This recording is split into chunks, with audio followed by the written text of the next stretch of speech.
So Marvel's third Captain America movie, Civil War, is almost here. And this movie is less of a straight-up Captain America story and more of a mini Avengers movie, focused on a conflict the heroes of the Marvel Universe have over the legitimacy of their vigilantism, adapted from a comic book event of the same name. Civil War came out in 2006, and it is still one of the biggest and most influential events recognized in current-day Marvel Comics. It was featured in books, video games, cartoons, and now it'll have its much-awaited adaptation into a movie of the Marvel franchise, the gigantic moneymaker for Disney in current times, and the biggest Marvel's ever been in the public image. Thing is, in the great and amazing editorial traditional clusterfuck that are comic book events nowadays, it was a bit of a mess. And to go through that, we gotta take a wider look at the author, Mark Millar, a well-known comic book writer who is known for writing many comics intended specifically to become movies, and who apparently licks goats.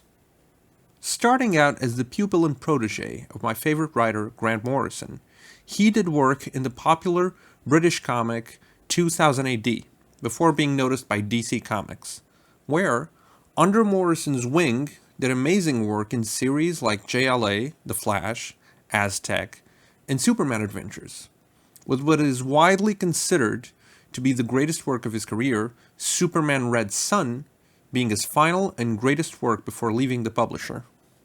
Back then, Millar and Morrison were all about pushing the envelope, and they made edgy stories.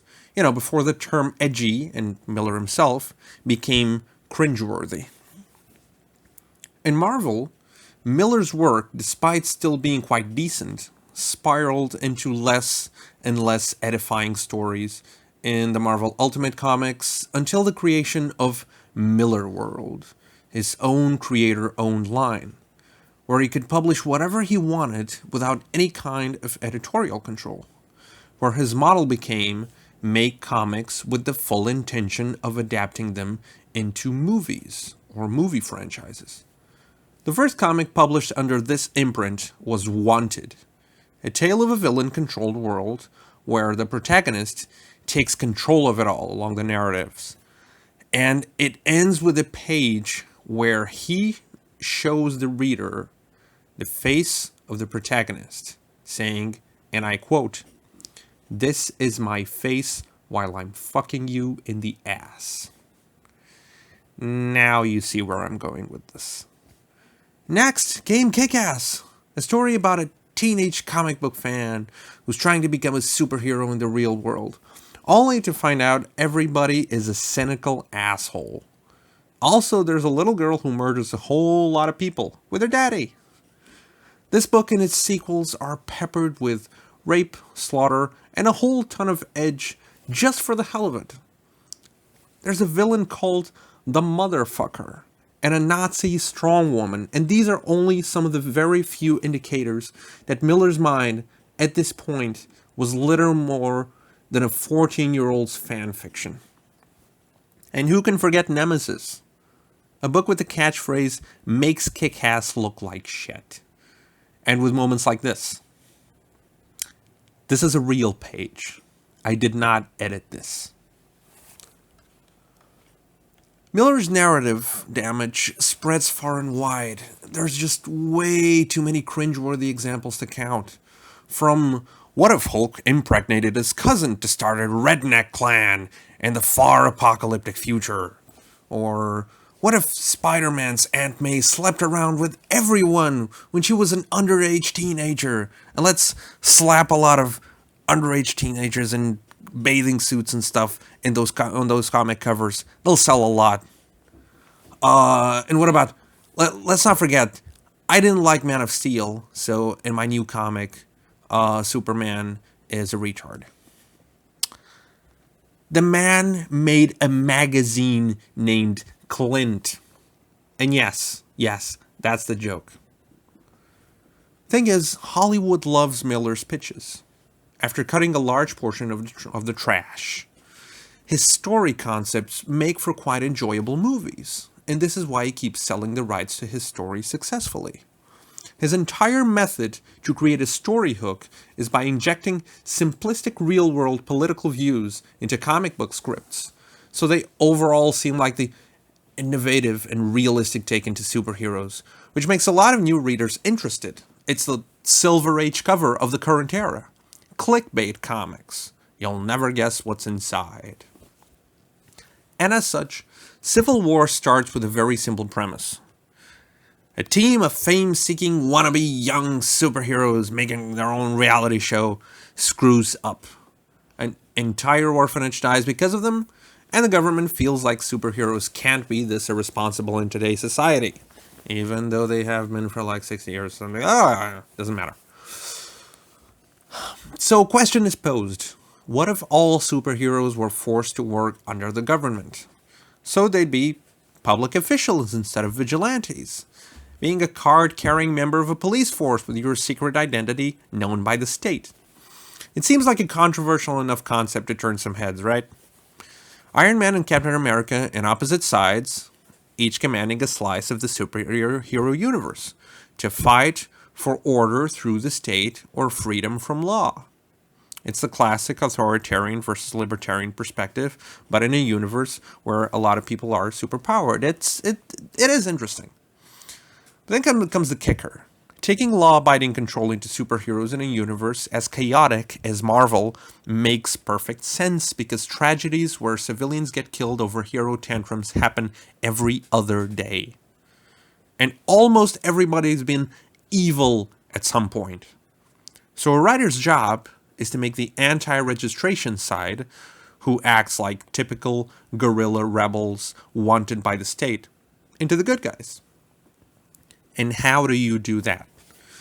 Maybe by acting as if each side is more multi-layered and morality isn't black and white. You know what talented writers would do.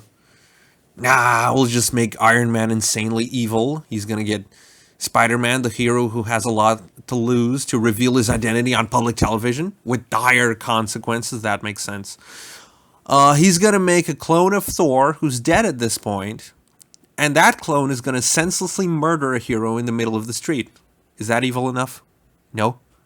How about some superhero concentration camps? Yeah, Hitler did that. He's evil. He is evil enough.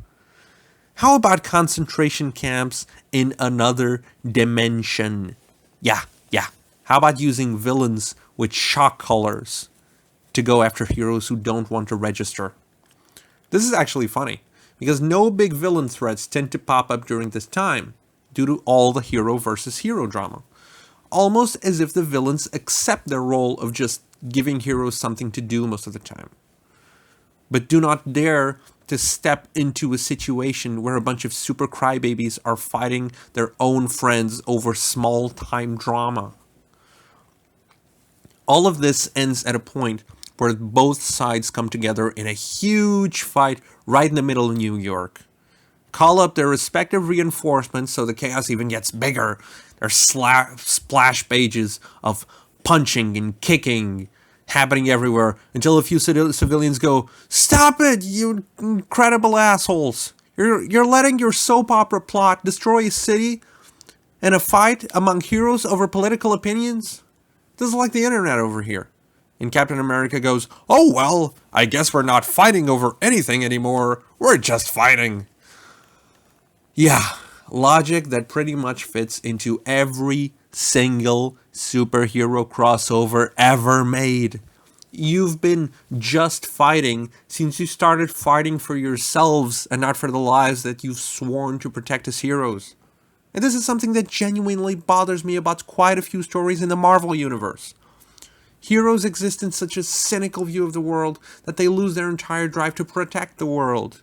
The stories get so wrapped up in the superheroes' personal drama that they tend to forget their heroes, fighting villains to save the world. And although comics haven't been at their best for a while, Marvel movies have. They've picked the best possible interpretation of characters and an easy enough heroic story each time, so each hero's actions fulfill a great adventure instead of a huge soap opera storyline that raises more questions than it answers.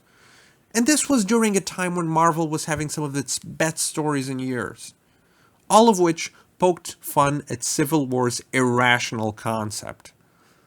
And just like Millar's usual movie adaptations that go through quite a few changes in order to turn them into entertaining flicks, I have no doubt that the Civil War movie won't be as bad as the comic it spawned from. And like all other main Marvel movies before it, it'll be entertaining and highly profitable.